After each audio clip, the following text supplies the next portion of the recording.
Are you looking at hiring a realtor and you just Googled what questions should I ask before hiring a realtor? That's great. I want you here. Absolutely. This is an important video because there's 10 Google questions that I want you to wipe off the slate. I'm going to talk about other questions you should be asking as you look to hire somebody who stands to make 4 or 5 figures based on you choosing them as a realtor and helping you close a super important transaction in your life. So stay tuned. What's up, guys? I'm Jeremy Kane, living in the Denver suburbs and of eXp Realty. If you are looking to hire a realtor in the Denver metro area or Northern Colorado, I'm your guy. Please comment below, shoot me a text message, 303-210-0378, or a DM over on Instagram at JKCO_Realtor_, and I'll absolutely get you taken care of. If you like what you hear in this video, throw me a thumbs up. I do talk a lot about strategies and things that help buyers and sellers in the Denver metro area, a ton about the market, and we do a little bit about living in Denver as well. So if you're interested in those things, please subscribe to my channel and let's get rolling. So first and foremost, we need to get rid of all of those basic questions that you just Googled. I'm glad you found this video, and we're going to get down to business. A real estate agent stands to make a 5-figure check typically in our market based on you choosing them as a realtor. So we need to first get one thing off the table. Ask them the question, are you a realtor, or a real estate agent? The truth is there's no such thing as a realtor. There's only a realtor and a real estate agent. A realtor is someone who subscribes to the National Association of Realtors, abides by a code of ethics. A real estate agent is someone who has a license to sell real estate in a given state. Sometimes they're called brokers, sometimes they're called salespeople. We don't have to go down that road, but let's just get rid of realtor altogether. And if the person you are sitting across from calls themselves a realtor, then I don't know what they do, but they don't sell houses, so move forward.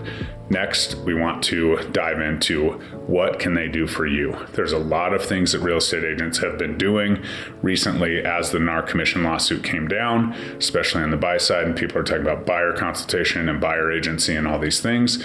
The truth is that your value should not be described to you in a packet of a PowerPoint that says a bunch of scripted things that they kind of walked you through, that their brokerage handed them and they went through.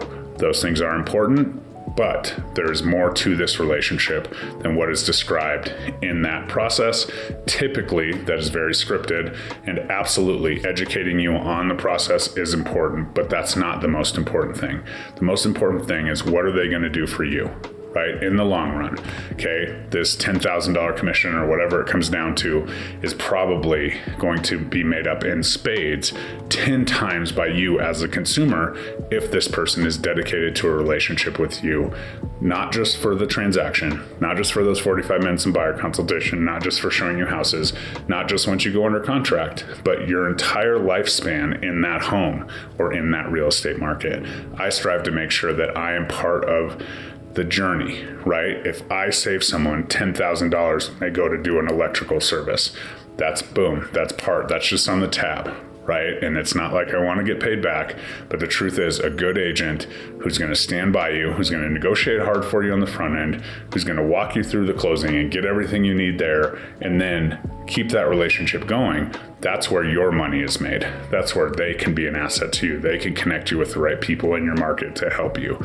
And so if we can make all of that happen, we can absolutely crush this. So as a consumer, wipe all that off the table, all the stuff you just Googled, and just say, what's in it for me? What's this look like? Is this a transactional relationship or is it a long-term relationship?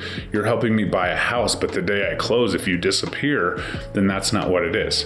And don't just say, they'll all say, oh yeah, we'll keep in touch. We could have an open house party. We can do all this. No, ask them how they've done it in the past. Give them, say, is there somebody I can ask a question to or whatever? Make sure that you understand what you're getting out of this relationship. And if you just want it to be transactional, you don't want your real estate agent ever to bug you again, that's great. I'm probably not the guy for you, but if you tell me that, I won't bug you. So it's not really about bugging you. It's just about really helping you manage that asset as you move forward. So that's the biggest thing is, okay, certainly we need to educate. Certainly we need to make sure this person has a resource. But the number one question you could ask to get there is, how many people have you helped buy a home? and then help them sell that same home and buy another home. If the agent kind of stumbles over that, or they give you kind of they kind of brush it over, the truth is they probably don't know, or they probably haven't had that happen. And you can wipe a lot off the table with just that one question. And so it'll see how it works. And sometimes they're newer, right? But if they're going to say and dedicate to what they're going to do for you as a consumer, then hold them to it. And then you're well on your way more than those other questions asked and answered for you to make that, decision.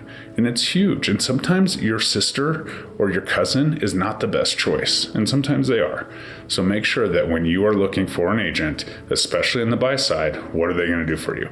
On the sell side, it's a whole different ballgame, right? They got to have the marketing prowess. They have to have the network.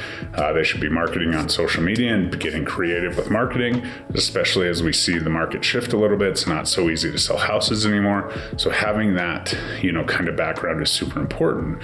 But also, what's it look like? What's the experience going to be like for you? Because again, you're choosing an agent who's going to make probably $10,000+ on your transaction. So what's in it for you? What are the connections that they have for you to help get your house ready or help you get ready to buy a house? These are absolutely massive questions and far more important than the Google, top 10 questions ask Realtor, because all of those questions, everybody knows the answer to. They know what to say. They know how to get through that. If you ask some of these more creative questions and just come at it from a perspective of, this is my experience and I want to make sure that I'm getting the most value I possibly can, and there's a lot of money to be made here, how can we go about that? So if you want to have that conversation with me, I would be happy to have that conversation with you, build an ultimate experience for you. If you use this video and talk to somebody else and they don't, suit your needs, or they don't, meet your expectations, reach out to me. I have an agent network of over 3,500 agents that I help train, and I can help bring this experience to you, even if you're not in my Colorado market. So I hope this helps. Please like, comment, subscribe, reach out if you need anything. I'd be happy to help you no matter where you're looking to buy a home or sell a home. Talk to you soon. Bye-bye.